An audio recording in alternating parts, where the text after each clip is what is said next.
Okay, so last week we went over the different specifications of how we could incorporate spatial dependence and spatial heterogeneity into a regression model. And we saw that the two main models for spatial dependence are the spatial lag model, which includes a spatially lag dependent variable on the right-hand side, and a spatial error model, which has a covariance structure for the error term that includes spatial structure, typically as the result of a spatial process model, a autoregressive or a moving average model. Those are the two most commonly used. Then in terms of spatial heterogeneity, we made a distinction between discrete changes and continuous changes. And so this week we're moving into estimation. And the way I organize this, I keep going back and forth, but basically what I like to do is start with covering the maximum likelihood principle, which is a classic principle of estimation. And then next week I go to specification testing, because a lot of the tests, Lagrange multiplier test or Raoult score test, likelihood ratio test, are actually based on the maximum likelihood principle. And then I come back to other estimation methods, specifically methods of moments, as applied to these models. And so the emphasis is on the spatial lag model on the one hand and the spatial error model on the other hand. Today we'll focus on some general principles and then the specifics of the spatial lag model. And then Wednesday we'll focus on the error model. And depending on how the timing goes, I'll go over how you estimate these models in GeoDa and GeoDa space. It's actually pretty straightforward, but you know, we can go over that. So today is really the emphasis is on, again, some general concepts. And I'd like to cover these concepts and then show how they apply to the spatial case, and also that it's actually not that straightforward to apply them to the spatial case. So we'll start with a general discussion of some concepts that are needed in order to even do the estimation. So that's the concept of stationarity, the concepts of asymptotics and how that works in a spatial setting. Then, just as a refresher, I'm assuming most of you are familiar with this, what maximum likelihood estimation actually does, and then the specifics for the spatial lag model. This material, especially the last part, is pretty mathematical, pretty technical. I'm giving you the general background, but if you're not interested in the technical details, you don't actually need them, but there's a couple of important concepts that you do need to be aware of. So in terms of readings, this is all spelled out in chapter 8 in the Anselin and Ray book, and then some more technical detail in the other readings. The classic article on this is the 1975 Journal of the American Statistical Association article by Keith Ort. And then in terms of estimation with GeoDa or GeoDa space, again, is in chapter 8 of the book. Okay, so first, this concept of stationarity. I mentioned this a couple of times before. It's really important to realize what the conceptual framework is for the analysis of spatial data, right? Even though we tend to look at spatial data as a collection of single observations, that actually is not the correct way to think about it. It's exactly the same way as you look at time series or time series processes. These are processes that we think of mathematically that generate not one observation at a time, but the whole pattern in one shot. So in time series analysis, the actual full time series is one data point. It's one possible realization of a particular stochastic process. And if you had the luxury of repeating history many, many times, you would have basically the same history, but it wouldn't be identical because of the randomness, the stochastic part in the stochastic process. Well, in space it's the same, but instead of over time in one dimension, it's in 2 dimensions. And so the pattern that we observe, the data points that we observe, even though I call them data points, in effect it's only a single observation. The pattern, you can think of it as a map. The map is 1 data point. So if it's a map of 3,000 counties, that's not 3,000 data points.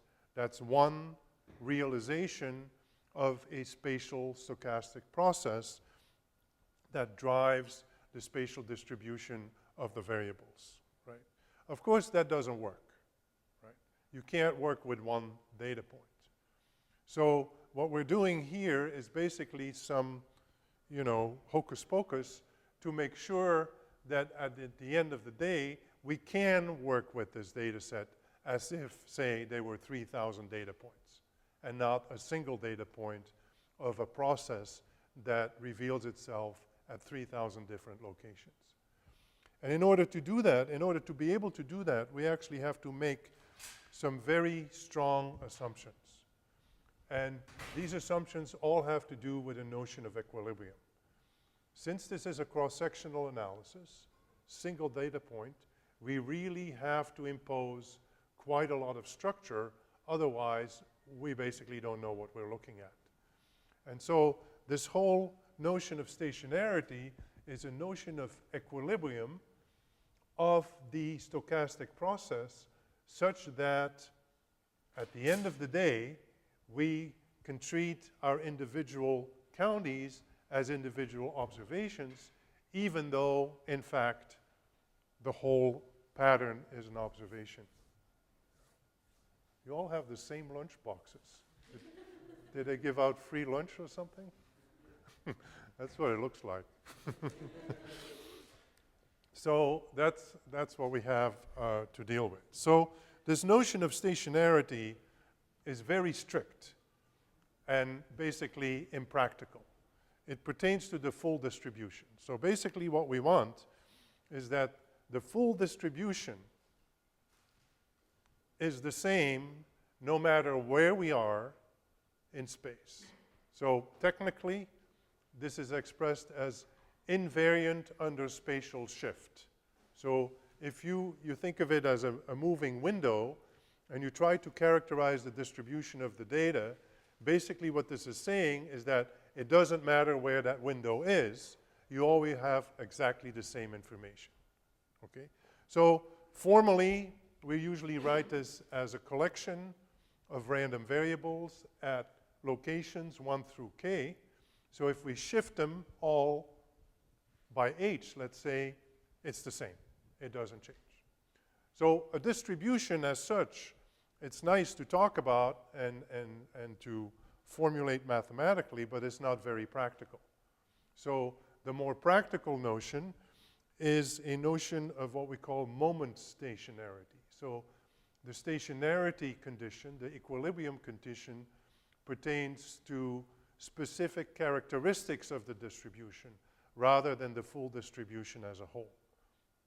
And these characteristics, we call them the moments, the mean, the variance, skewness, etc. So there's as many moments as you want. Typically, we stick with the lower order moments because they're the easiest to compute. So what we're really saying now is rather than going all out and saying the full distribution has to be invariant under a spatial shift, now we say these moments have to be invariant. So the mean, the variance, the covariance. That's where the spatial stuff comes in. So what does this really imply? And think about this, because it's not, I mean, let me just run ahead. The kind of process that we're talking about is really not very interesting. Okay? If it's completely stationary, then it's the same everywhere. Right? I mean, that's not what we observe. We find spatial trends in variables. For example, if you look at the homicide data that are in several of our sample data sets, the homicides are higher in the south than in the rest of the country. everything else being the same. So that's a spatial trend. That's a difference in mean. You can't have that. If you have stationarity, the mean has to be the same everywhere. So how do you deal with that? Most processes do not have a constant mean. How you deal with that? You take the mean out. And what's left is the deviations from the mean. And what is the average deviation from the mean? 0. And 0 is constant everywhere. And that's the same mental setup we apply to the other moments. So even though realistically it doesn't make any sense to maintain that the mean is the same everywhere and the variance is the same everywhere, it does make sense to say that after you control, in some sense, for the variability. And that control for the variability, that's our model. I mean, a regression model is a model for the conditional mean. So we take all that variability out of there, and what's left is an error term, and that error term has 0 mean. Therefore, the mean is the same everywhere. If the error term is not heteroscedastic, if the variance is the same everywhere, we're again in business. Now, how do we deal with the covariance? That's where the spatial autocorrelation comes in and the spatial covariance comes in. Well, again, it cannot be a function of absolute location, but it's only a function of relative location. So, for example, we can say, as we've done so far, that the spatial covariance will decrease with increasing distance. That's the distance decay effect. But it's the same. So if you say the correlation goes down with increasing distance, meaning the correlation is higher at 5 miles than it is at 10 miles, that's the same whether you're in New Jersey or in California. It doesn't make any difference. Right? So only distance, only relative positioning, as we've seen when we talked about spatial weights, that's the location of the neighbors. Only the neighbors matter, but it doesn't, again, it's irrelevant whether these are neighbors in Jersey or in California. It's just the fact that they're the neighbors that matter. Now, if you don't have that, then we get into a much more complicated situation. That's the situation I mentioned at the end last week, when we have spatial regimes with spatial effects, and we allow the parameter of the spatial processes to be different in different subsets of the data. Again, that would violate this requirement that it's the same everywhere, but as long as you can control for it, and we say in the regimes, here's region 1, here's region 2, 2 different parameters, again, after we've done that, we're back in business. Everything is fine. So keep this in mind as you apply this in actual situations, that there's a lot of burden on the model, right? The model is the part that makes sure that the remainder, the error term, is clean in some sense. Doesn't have any remaining trend in it, does have constant variability. There's not more precision in some parts than in other parts. And the covariance, the spatial part, has to be the same everywhere. If that's not the case, then you have to refine the model, because without that, none of this stuff works. And you can, I think I gave this example before. It's like if you're watching an American football game and you try to figure out what kind of offense the team plays, whether they run the ball or throw the ball. If you only have one picture, the only way you're going to figure that out is if they always do the same thing. If they change the offense from one play to the next, then it depends which play you watched, which one you have the picture of. And so you could be totally wrong, right? So unless the system is basically fundamentally not changing, none of this stuff works. And so most systems are changing, so then of course it's the same thing. You have to model that. And that's a level of complexity that we don't really get into until at the very end of the course. But it's always this stuff doesn't work unless you have some stability. Right? Okay, and then the other thing that is a little bit of a kind of abstract notion, but you might see this in textbooks and in papers, is this notion of ergodicity. And basically, this is to make sure, again, that whatever you're observing in your sample is actually representative of the process. In other words, translated in spatial terms, it doesn't matter where you're looking, you always see the same process. So again, this is this notion of our moving window. Let's say we're trying to model some phenomenon, and we take, 50 counties. It doesn't matter where we take the 50 counties, we always see the same thing. Okay? And this is actually the key step in our trickery, if you wish, to go from the single observation map, one data point, to multiple data points. And the way I like to explain this is, think of you're in charge. That's why I like simulation. You can generate the data, right? So you know exactly what is the spatial process. Remember earlier on, I mentioned this tension between the pattern and the process. We observe the pattern, but we don't know what the process is that got us there. That's the inverse problem, right? But if we're in charge, we generate the process, right? So that's what I'm doing. I'm having a 10 by 10 grid, and I generate spatially random sample 5 times. So the process is exactly the same. The pattern, in essence, is also the same, even though they look slightly different. That's this notion of a stochastic process. There's some randomness involved, but it's basically, all 5 of these are the same. The 6th one is a composite.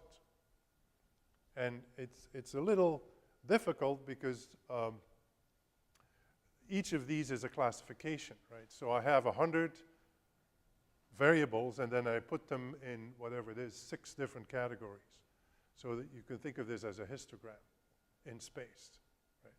So what I do is I take the first 2 rows of the first one, the next 2 rows of the second one, and so on. So this 6th map is a composite of the 5 other ones.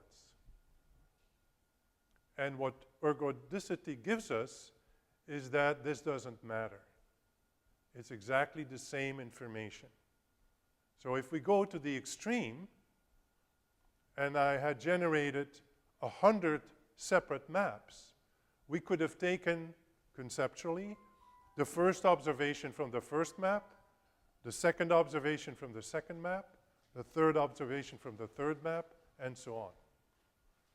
And because it doesn't matter, of course it does matter, but conceptually, you have forced yourself that no matter which of these maps you look at, you always get the same information in terms of getting to the process.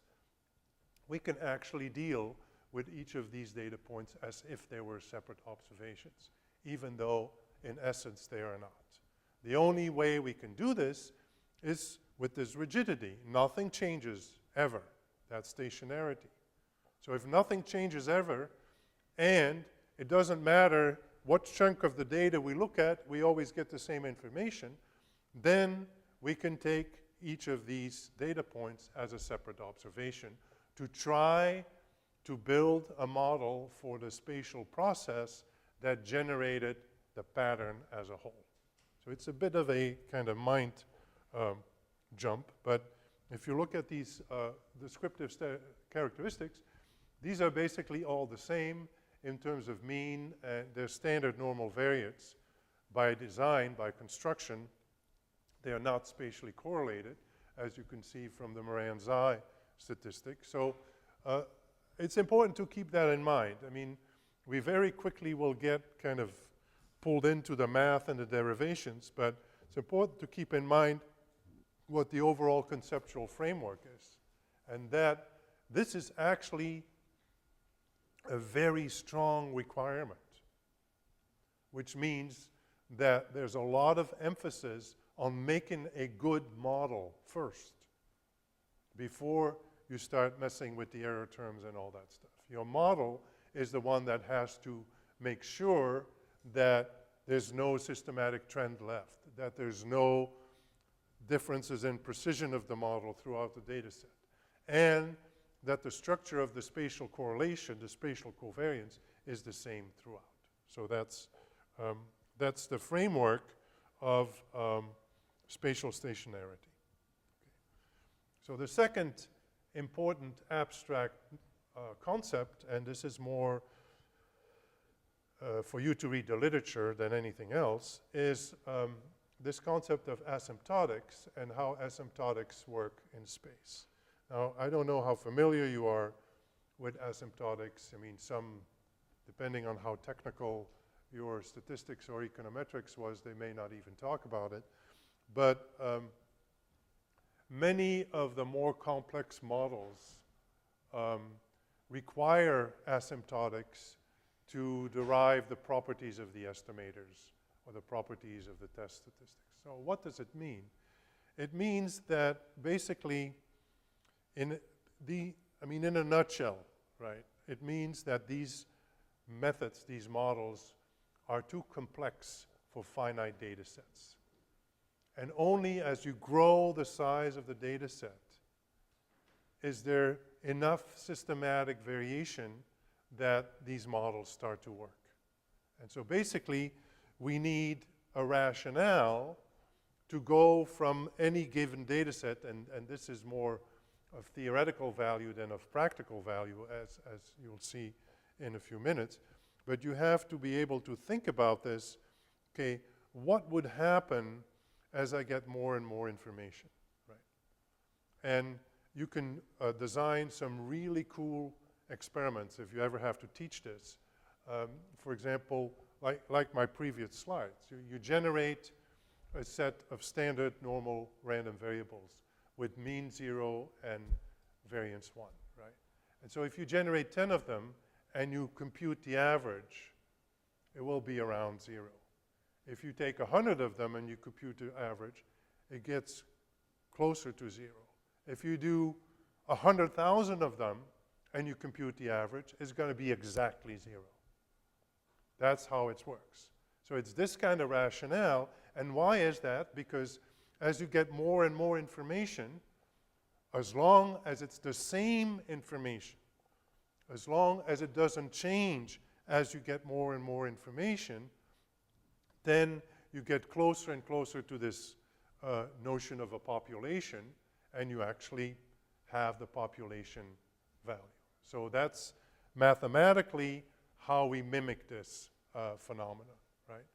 And so in order for this to work, and it's very important to keep in mind, everything has to be very smooth and nice and continuous.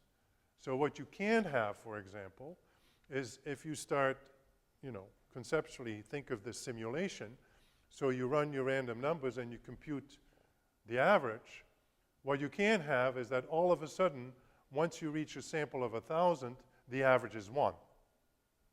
That's a discontinuity. So you need continuity, right? And you need smooth changes. You can't have that it jumps, even though on average it may be 0, but one time it's 5, and other times -5, and it jumps up and down all the time. So if you have these kind of jumps, it's not impossible, but it means you need even more information. And that's very important for spatial processes, because some of these spatial processes, they don't play by the rules. And the standard textbook assumptions of continuity and smooth changes actually don't hold. And there are changes as the sample increases. So then that doesn't mean it's impossible. It just means that mathematically it's trickier to prove that these properties actually hold. And for a practical purpose, a practical person, you basically don't care, right? If it works, it works, right? But for a mathematical statistician or a theoretical econometrician, it matters a whole lot. And that's where some of the recent work has focused on, because some of these, asymptotic rationales do not conform to the standard textbook example model, I should say. So in order to be able to do asymptotics, we have to have some rules. And these rules are called regularity conditions. And if you think about them, I mean, if you see them in an article, you might say, where does this come from? But if you think about it, it's all about limiting the variability, right? Smooth changes, continuity, right? So you can't go crazy. So you can't have infinite variance. What does infinite variance mean? It means that extreme events are possible. So when you say the variance is constrained, even though, that may seem very abstract and mathematical in an article, basically what it means is we can't have crazy stuff happening, right? Everything has to be kind of well behaved, right? And the same thing again, as I mentioned before, these moments have to be regular in some fashion over space. We can't have that things are jumping all over the place. You also can't have that everything depends on everything else equally strongly, as I mentioned the other day, that everybody's exactly the same and there's no information in the data whatsoever. You need variability to extract the information. So basically, even though mathematically they may be expressed in terms of fourth order moments and other fancy stuff like that, or sixth order moments, basically what it all boils down to is you got to behave, right? Limit on the variability, limit on the range of spatial dependence. Now, why is that? Because ultimately, we need independent observations. So the classic assumptions, the classic textbook assumptions are IID, right? Independent and identically distributed. Everything is the same and nothing depends on anything else.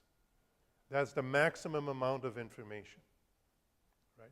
If there is dependence, then we need some way to get around that.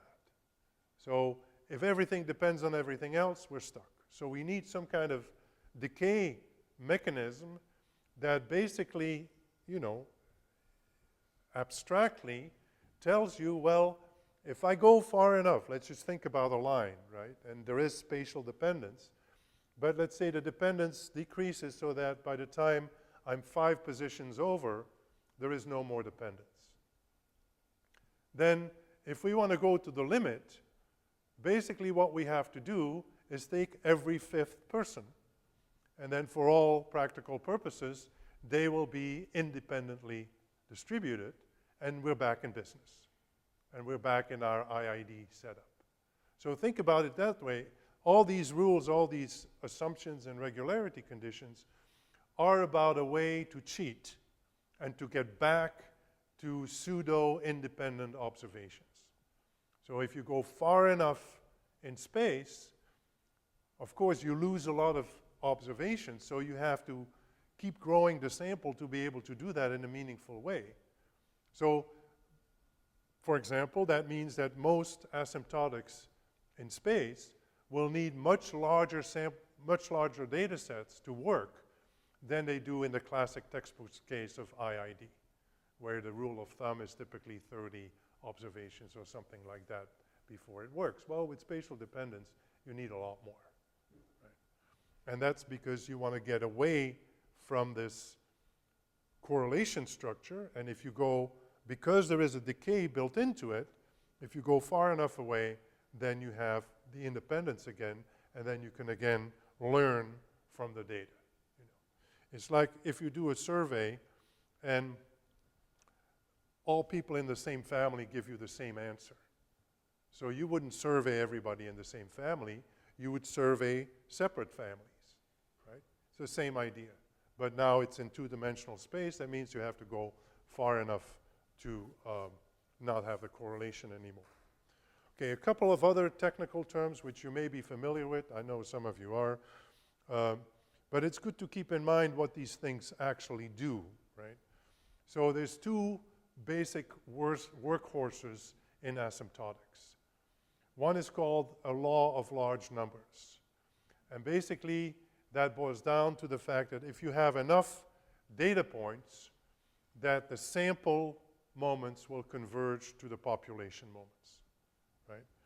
And we use that to establish consistency, which means that in large sample, on average, the estimate will be on target, at least in a classical setup, right?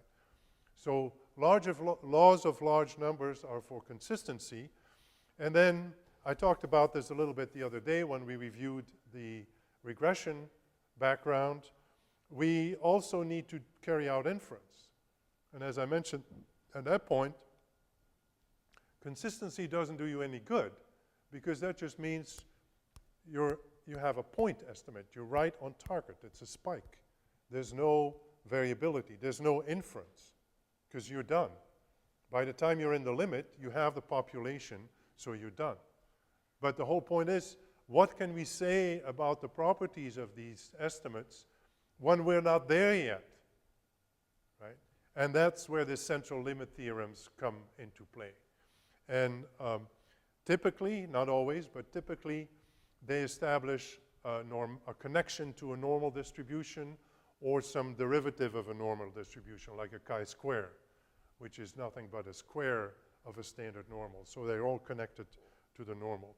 And then we get these kind of weird expressions that we'll get to later that show us how the difference between the estimate and the population value follows a normal distribution as we scale up the sample size, and we scale this by the square root of n.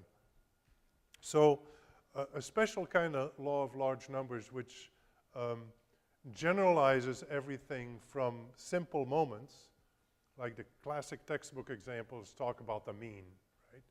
You know, how is the average of a sample is a consistent estimator for the population mean, right? But in estimation, you know, that's not enough. For example, maximum likelihood estimation will maximize a likelihood function. So how do we know, how we can we establish that the maximum of that function has anything to do with the population parameter? So that, for that, we need these uniform laws of large numbers. And, you know, you don't have to know the technicality of this, but you should know that when you see this in an article, that it's really about generalizing this connection between a sample moment, a sample characteristic, and a population characteristic. And rather than focusing, say, on the estimate itself, we focus on a function of the data. So any function of the data, which of course includes the parameters that we're interested in this case the theta, on average will move to its population expected value. So 1 over n over the sum over the observations I of the function. The first function is the sample function, g sub I. And then the second one is its counterpart in the population. Of course, the second part we don't know. Right? And what we need is that in some fashion, and this is where all the mathematical statistics come into play, in some fashion, this difference becomes negligible if we have a large enough sample. And this could be the maximum of a likelihood function, or the minimum of a sum of squares, or some other objective function. So basically, we need this mathematical machinery to be able to work with things like functions of the data, right? Not just an average, but an average of a function, an average of something that you compute from the data. So this is all very abstract. Oh, here's our central limit theorem. So basically, as I mentioned the other day, even though I found this for a very long time very confusing and very counterintuitive, because you talk about asymptotic normality, but there isn't actually any asymptotic normality.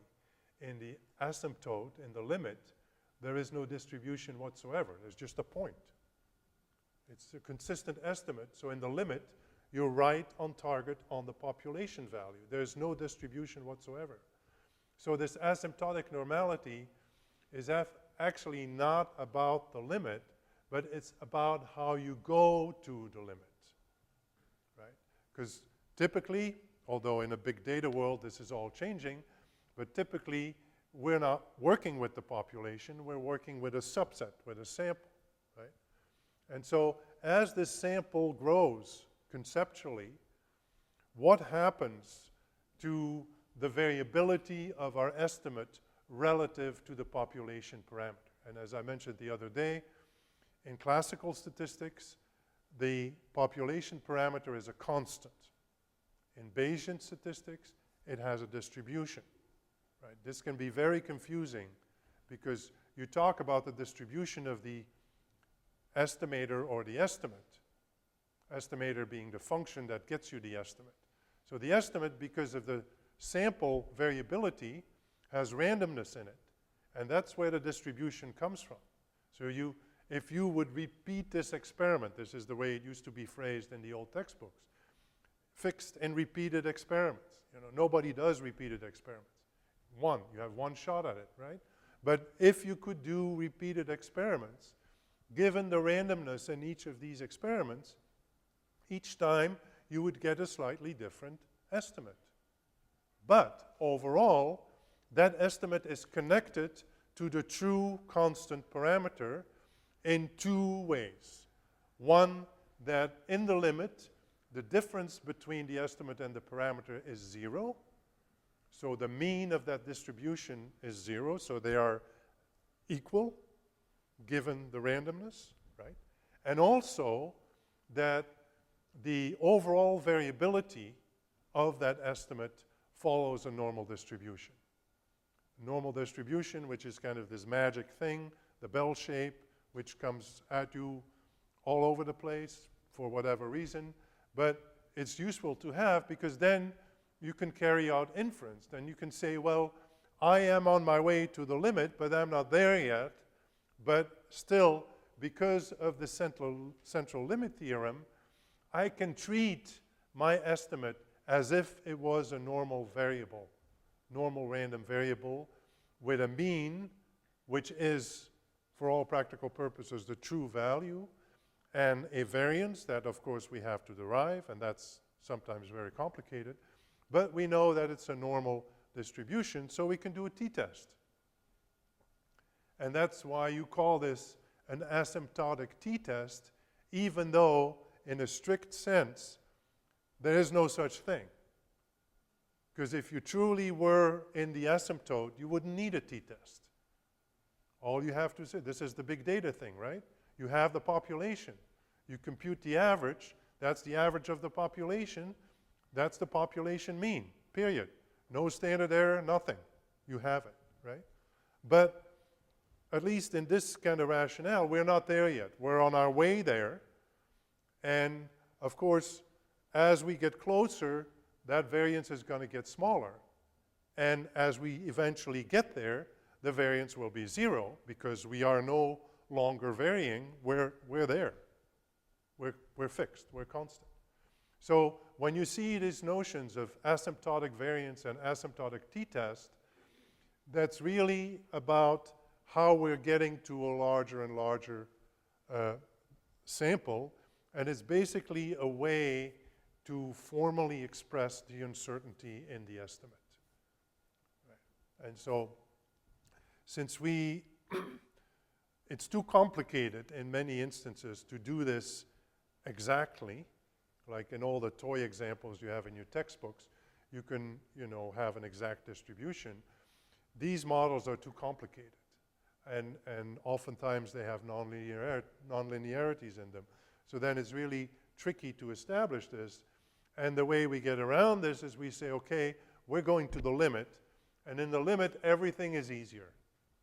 Basically, a lot of things become very small in the limit because they get divided by n or something related to the sample size. So if you divide by n, and n gets to be very large, there's not going to be anything there, right? So that's this notion. It's kind of a a weird notion, this notion of these large numbers. So as you have more and more information, you actually, more and more data points, I should say, you have more and more information. And if you've never done this, do a little simulation and you'll be amazed. At some point, you actually are exactly at the population moment. You know, it takes a while, but you get there. Okay. How do we do this in space? And this is tricky business. So time series, we go to the future. The future is infinitely far away from now. Everybody knows what that is. In space, you can go to the limit in different ways. And it matters. That's the bad part. In fact, it matters so much that some methods are only valid in one or the other of these frameworks. Right? And let me explain what they are. So one is called increasing domain, and I call that the Kansas model. The other one is called infill asymptotics, and that's the Sandbox model. Right? So what do we mean by that? Or what do I mean by that? So let me show the picture first, and then I'll come back. This is the Kansas model. Right? These are counties. The yellow is our sample. And we're going to the limit by moving out. We keep adding new observations at the outer edge. So what does that do for our data structure? In terms of number of neighbors, nothing much changes. Right? The number of neighbors of these counties do not change whether they are included in the sample or not. That's what you have to think about. So we start here and we're growing out. So we are taking new counties into the sample, see what that does to our distribution of our parameters or whatever it is we're doing. The number of neighbors doesn't change. So let me backtrack here. So unbounded space, infinite range. It expands at the edges.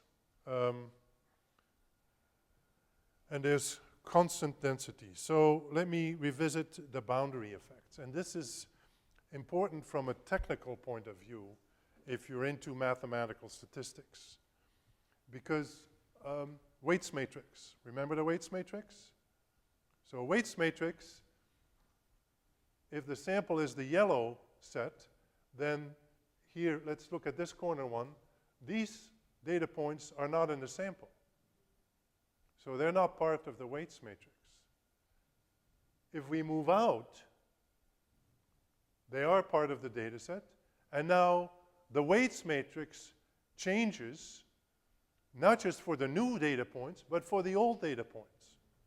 That's something you don't see in standard asymptotics. Okay? If you're a little bit familiar with that, think of, say, you have a regression with an X matrix, right? And you are adding rows to the X matrix to get to a larger and larger data set. Well, if you add a row to the X matrix, that doesn't change the rows above it in those asymptotics. In space, it does, in some sense, because the weight structure, by adding new elements at the ring, changes for the elements inside, not just for the new ones. So this is an additional wrinkle that violates everything in your classical textbook rules. It's not impossible to deal with, but it is an extra complication because it's an extra source of variability. Remember I said variability is a bad thing. We don't want variability. We want smooth, continuous, small change, right? We don't want this weights matrix to change every time we put another ring of data onto it. So that's additional variability that we then have to control for, in part by going to larger and larger data sets. The good thing, though, the really good thing is that the number of neighbors, which is the essence of the notion of a spatially lagged variable, is an average of the neighbors. The number of neighbors does not change. It does not depend on the sample size. So whether you have 50 or 5,000 observations, the number of neighbors of any given county doesn't really change, which is a big thing. Why is it a big thing? Because in the other one, the Sandbox model, it's the other way around. So if you think of, say, this is Orange County in California, and these are house sales. And so as you extend the time frame, more and more houses have sold. And so these dots in the map get to be denser and denser and denser, just like in a sandbox. If you think of a sandbox and you have a few data points in the sandbox, as you get more and more data points in the sandbox, you get a better and better estimate of the actual surface, more and more detailed estimate of the surface. That's the infill asymptotics model. So as opposed to the previous one, where you had infinite space, just moving out further and further, here the space is bounded. And so here you get to the asymptotics by having more and more and more points within the bounds, within the sandbox. Right? In the other model, you get to the asymptotics by going further and further out. And so whereas in the previous one, the number of neighbors does not change, here it does. If you take a given radius around any data point, as you get more and more sample points put into the sandbox, you get more neighbors within the same radius. And so that needs to be taken into account. Right. So this seems to inflate a little bit time and space. The what? This seems to conflate time and space a little bit in some sense. In some sense, if you think about these house prices, you'd say that each house has a fixed number of neighbors, and just the number of things that are sold are changing, or that's something that's related to the time dimension as I get more data. Well, it depends how you define the neighbors, right? If you define the neighbors as contiguous, which I think you're doing, in parcels, then you're in the other model. Yeah. Yeah. Sure. Yeah, but I'm saying, like, what is a context in which you could think about infill asymptotics without something with time giving you a variable? Where there's sort of it's like a different, it's almost like you're just doing asymptotics along the time dimension. No, the asymptotics is about filling in the space and getting close. So asymptotics is all about getting to the population, right? So the population you can think of as the surface of the sand in the sandbox. So how do you get to that? By getting every single whatever it is of sand, literally, right? Infinite number of sample points. It's almost like a problem of what your basic data set is, right? Because your initial Exactly. data set is an on-off data set, right? No, exactly. That is a, so the bottom line is that the infill asymptotics are used in the geostatistical setup, which is, geared to spatial prediction.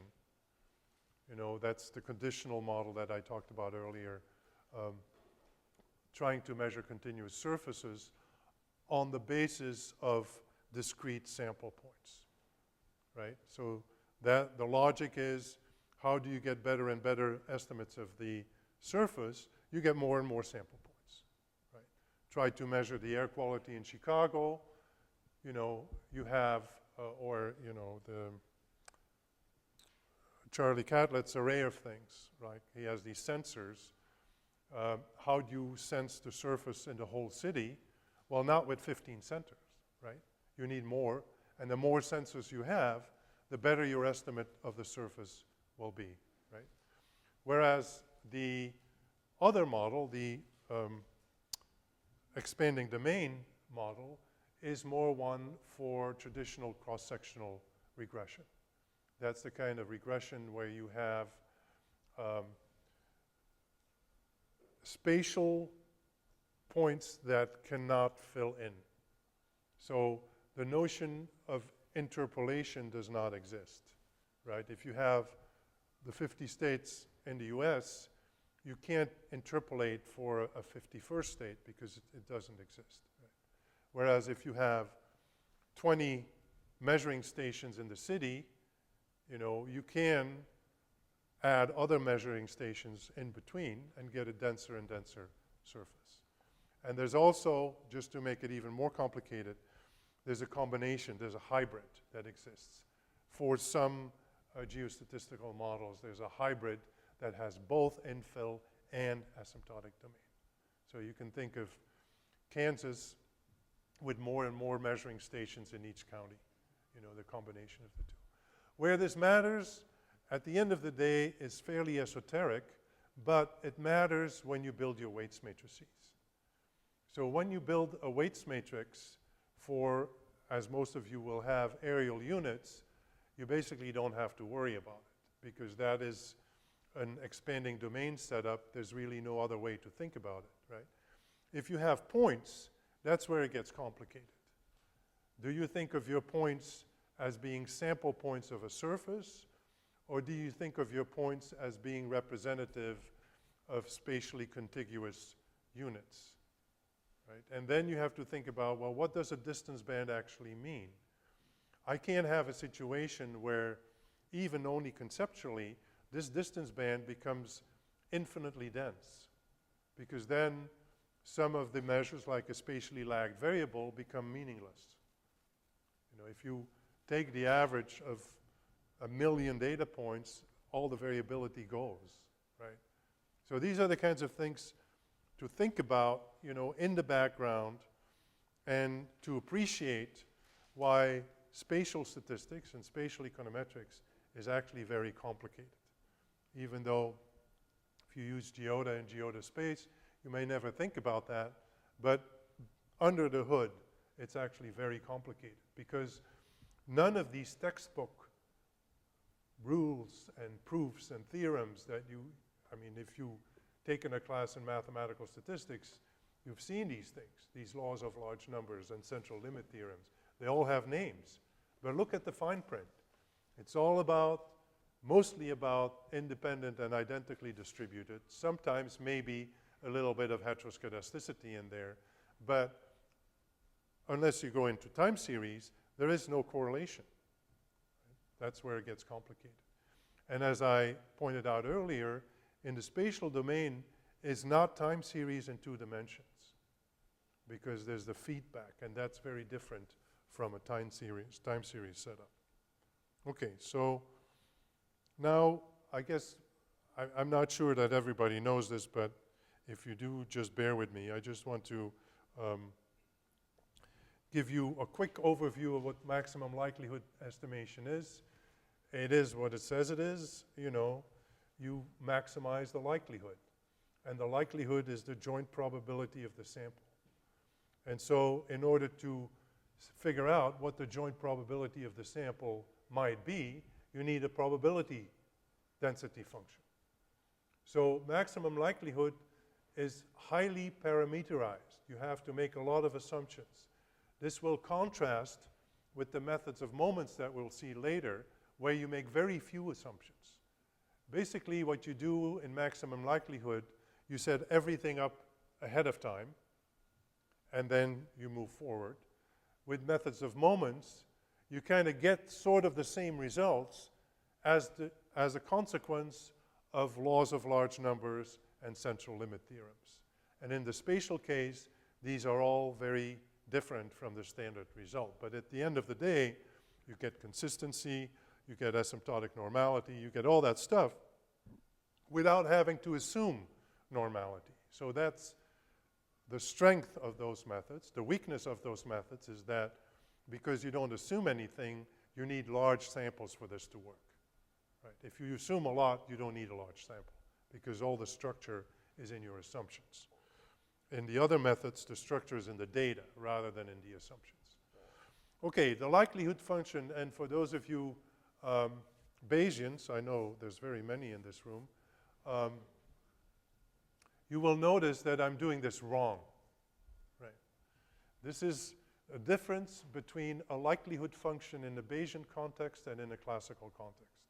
You may not appreciate this, or you may have never noticed this, but take a closer look next time you see something Bayesian. Right? In the classical literature, the likelihood is a function that determines the parameters conditional on the data. In Bayes, it's the other way around. The data are conditional on the parameters. Because in Bayesian statistics, all the parameters have a distribution. In classical statistics, the parameters are constant. They're fixed. So just think about this next time you see this written up. I mean, it took me a while to figure this out. I said, why do they do this different? You know, in one literature, it's x conditional on theta. In another literature, it's theta conditional on x. It's because of the way you think about what these parameters are. Classical statistics, they're constants, unknown, of course, but constant. Bayesian statistics, everything has a distribution, including the parameters.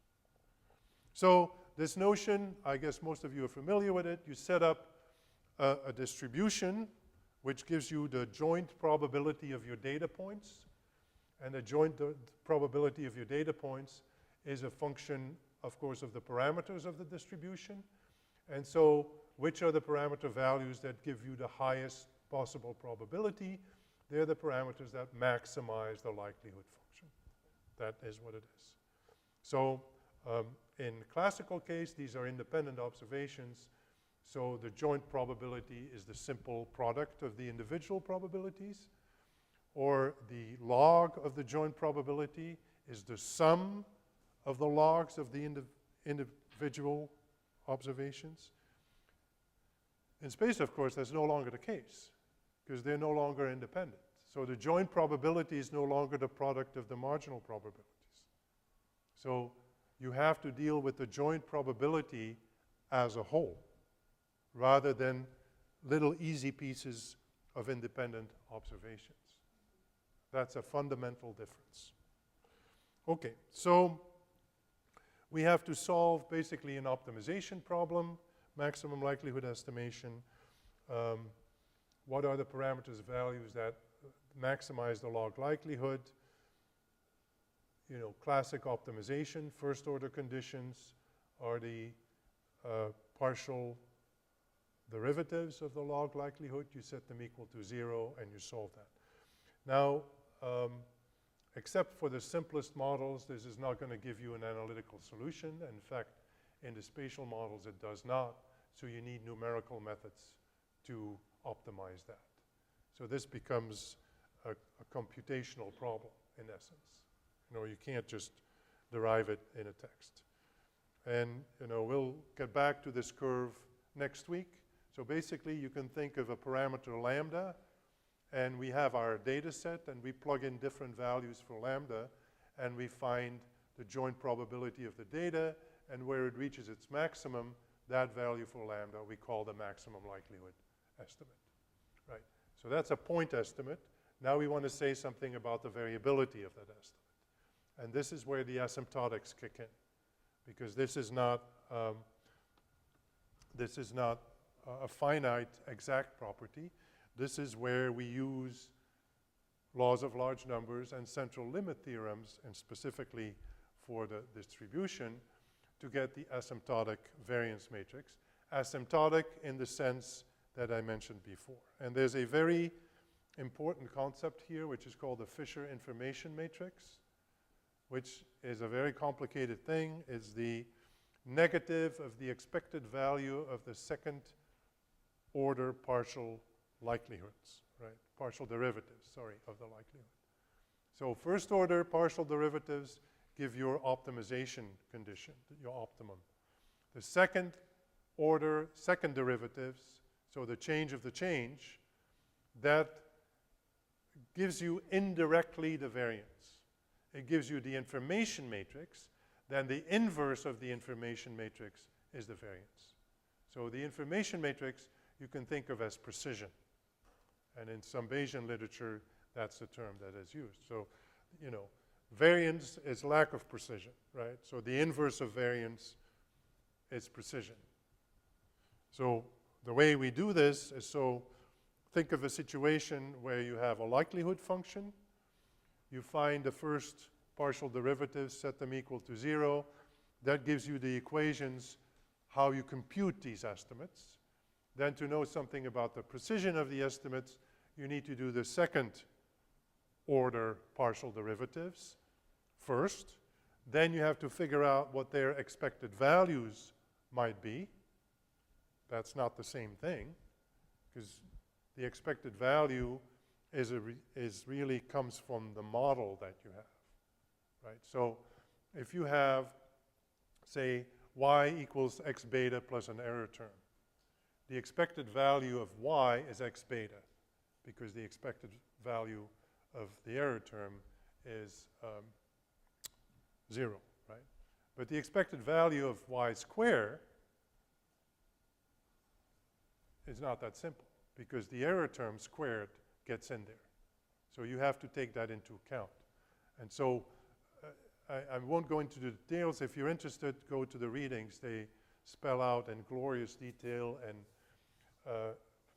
my favorite partial derivatives of a determinant of a matrix and of an inverse of a matrix. That's all the stuff you need to do there. And you need to do it twice, because you need to get the second order partial derivatives, and then you have to figure out what their expected values might be, and then you have to take the inverse. And in a few minutes, I'll show you what kind of a monster this can be. But, you know, once you have that, maximum likelihood is the best of all possible worlds. It's the most precise, smallest variance estimator among all the consistent estimators. It's asymptotically normal.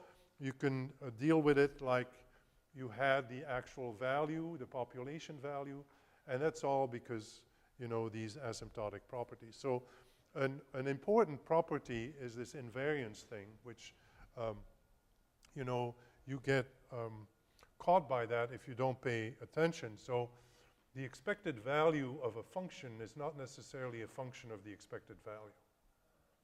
So the expected value of, say, a function of the mean or a function of your estimate. Say if you have a regression coefficient and you say, well, what is the expected value of the square?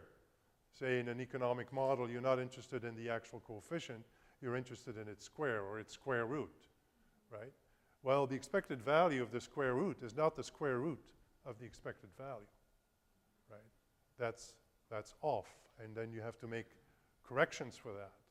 And a lot of time people forget about that, and, you know, then referees get all over them for that. But once you're in the limit, if you deal with these maximum likelihood estimates, since we're in the limit, anything goes. This is how I like to put it. Because basically the way you can think about it is that you're working with the population parameter for all practical purposes. I mean, don't quote me on this, right? But that's how you can think about it. Never say it, right? You think about it because basically for all practical purposes, you don't have to worry about this kind of lack of precision of the expected values, which is a finite sample notion. We're in the limit. And in the limit, everything kind of converges, and so we're fine. Of course, you know, these manipulations then are only valid asymptotically as well, which is a serious, you know, I mean, you get the power of being in the limit, but if you live in the limit, then you have to know to what extent that is actually reflecting your policy situation or your actual data situation, right? So the upshot of it all in spatial, this is all very complicated.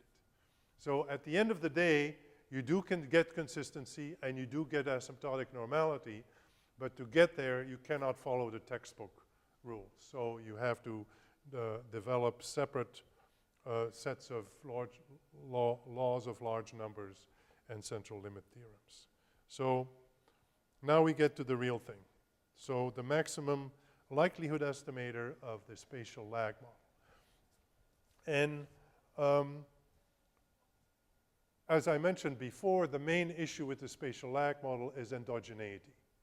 The spatially lag dependent variable, the wy, is not uncorrelated with the error term. And the reason it's not, you can see here, this is the reduced form, and you see this reduced form has this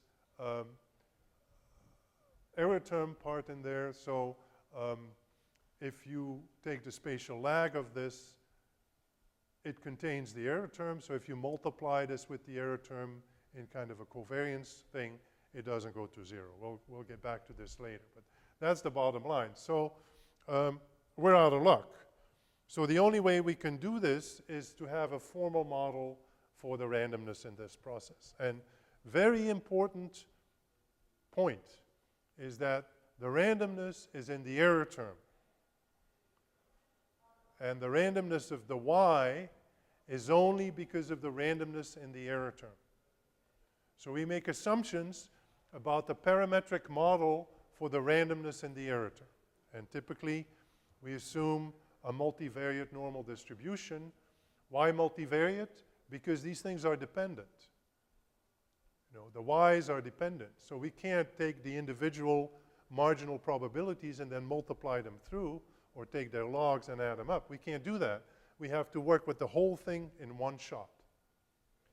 But the way we get there, and this is, you know, the way you also do it in the classic model, but in the classic model you don't have to think about it, and here you do, is you go with the randomness for the error term, and then you get the randomness for the y as a transformation. So you think about y as being a function of the error term.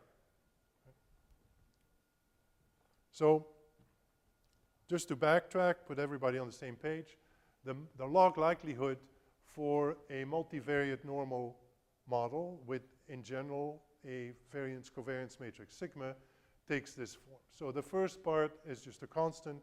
We typically don't pay any attention. This is the log of the determinant of the variance-covariance matrix. The dimensions of this matrix are n by n. Big thing, right?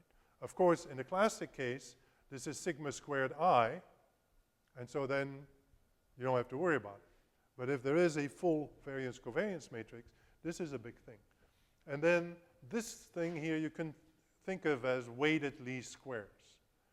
So again, in the classic model, this is sigma squared I, and so this is the sum of squared error terms, or operationally the residuals, right? And so in the general model, it's a weighted sum of squares. This is all classic, nothing spatial to it.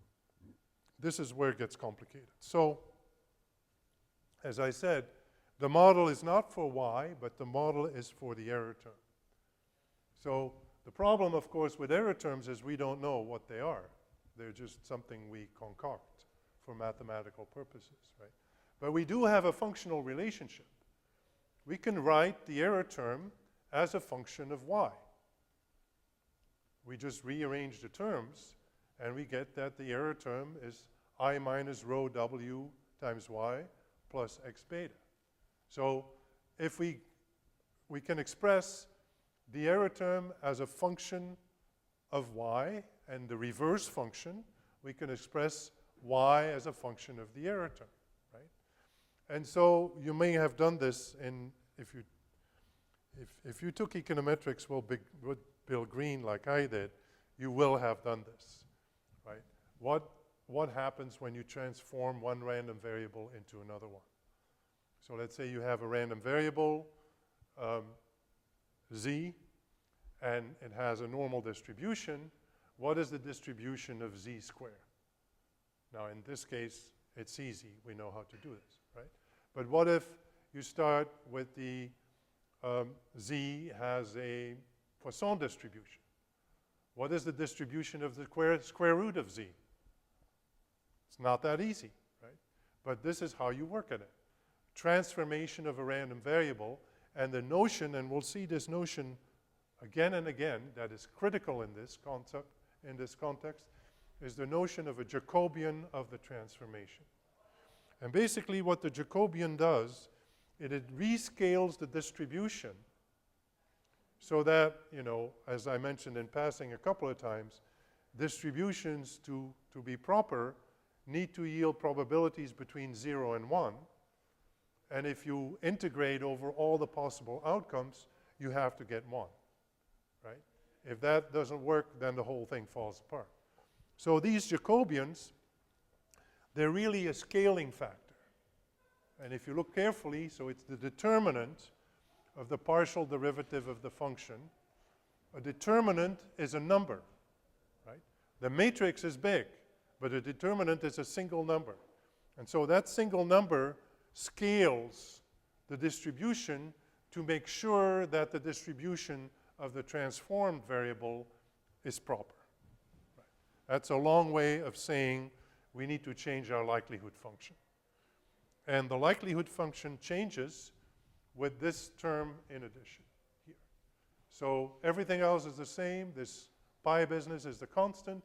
This comes from the variance matrix. Here is our sum of squares, right? Y minus rho wy minus x beta. That's the error term. So there's the sum of squared error terms plus the log of the determinant of I minus rho w. And that is an n by n matrix, and it does not go away. So if you've ever done optimization, you know that you typically have to evaluate the function for different values of the parameter.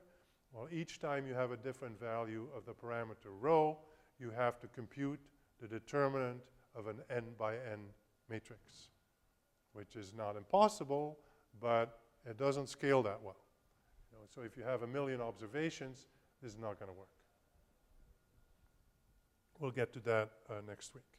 So how do we solve this out? Just to make a long story short, you can read up on this if you're interested. So as it turns out, and I worked this out a long time ago in my dissertation actually, as it turns out, it's fairly simple as far as the beta and the sigma square is concerned.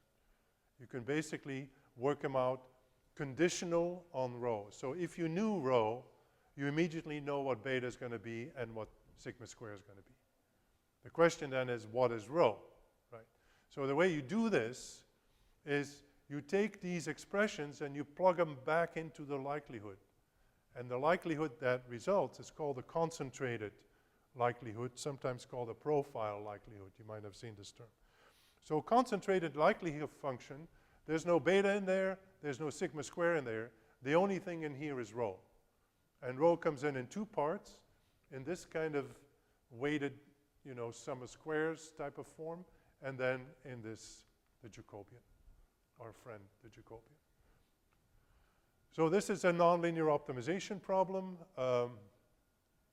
As it turns out, the parameter space, to make sure that this is a legitimate distribution, puts rho in between 1 over the largest and the smallest eigenvalue of the weights matrix.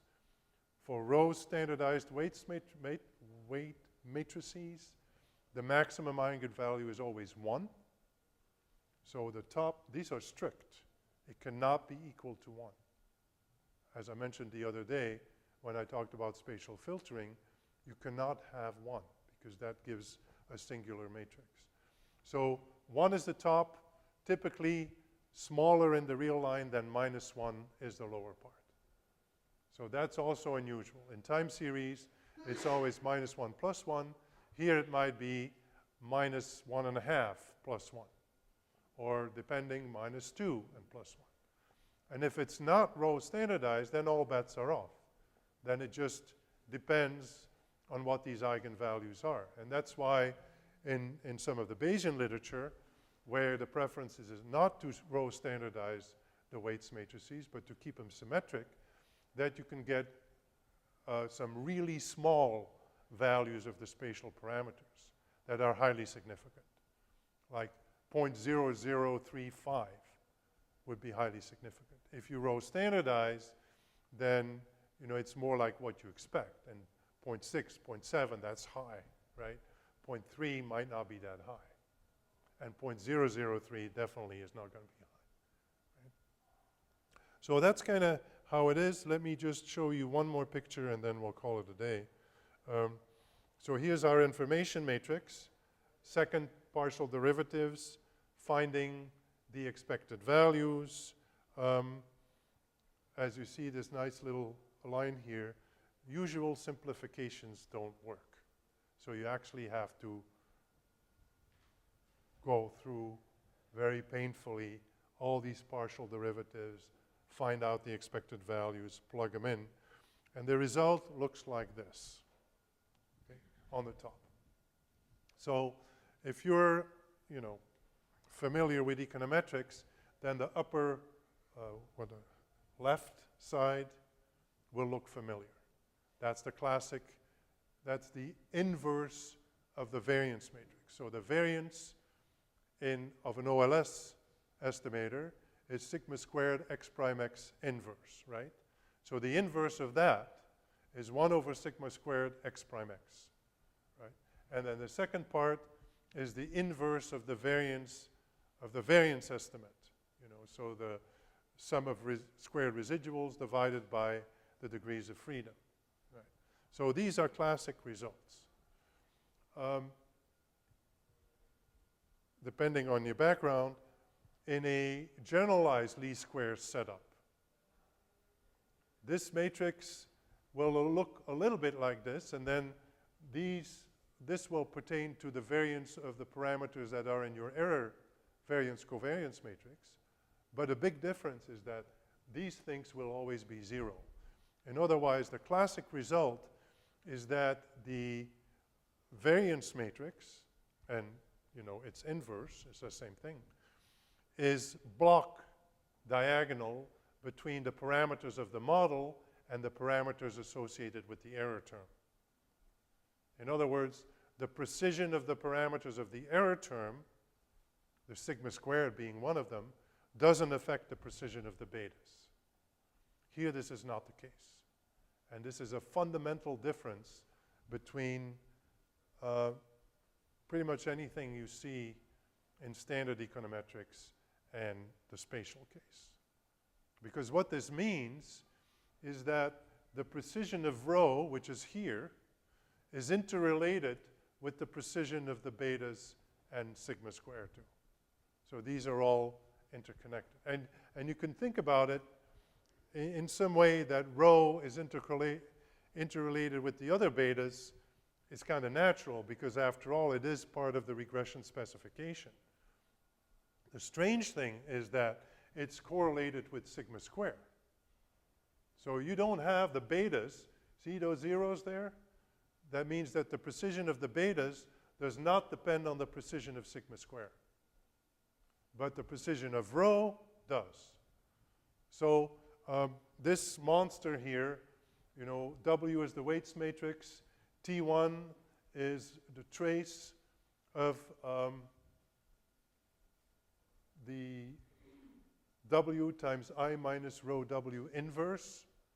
So inverse matrix of an n by n is a monster. So these traces of these monsters and then these cross products, this is doesn't scale well. You know, if you deal with very large data sets, you have to use tricks to work with this because just brute force, it doesn't work. Right? But the bottom line is this is very different from maybe anything you've ever seen. If you haven't done spatial work before, you will never have seen this. This is a model where you have a connection between the precision of the variance and the precision of one of the regression parameters in the model. That's highly non-standard. I mean, it's not unique, but it's non-standard. So that means, you know, we actually have to figure this thing out, you know, and that's a pain. So the end result is then very easy. We just, once we have this computed, and we'll do this on Wednesday, on Wednesday I just cover the error model and then we'll have some time to look at how this actually works. But this is the most important thing because this is very different between the spatial case and the standard case. So in the standard case, block diagonal, you know, model coefficients, error coefficients, separate. That's why, running ahead, you have something called a feasible generalized least squares estimator. So for a feasible generalized least squares estimator, you only need a consistent estimate of the error parameter. It doesn't have to be efficient because the efficiency is block diagonal. The efficiency doesn't matter, right? That's a key concept that we'll get back to when we talk about methods of moments later on. But in the lag model, using maximum likelihood is this weird thing. It's not block diagonal, so you actually have to take this into account. The way you do this All the rest is pretty standard, okay? You have your likelihood function. It's a little bit more complicated because it has this Jacobian term in there. You do the first partial derivatives to get the conditions for the optimum. You do the second partial derivatives, the expected value, then take the inverse of that matrix, and we're in business. Right. So that's where I'm going to keep it for today. And if you want to see the gory details, go back to the readings.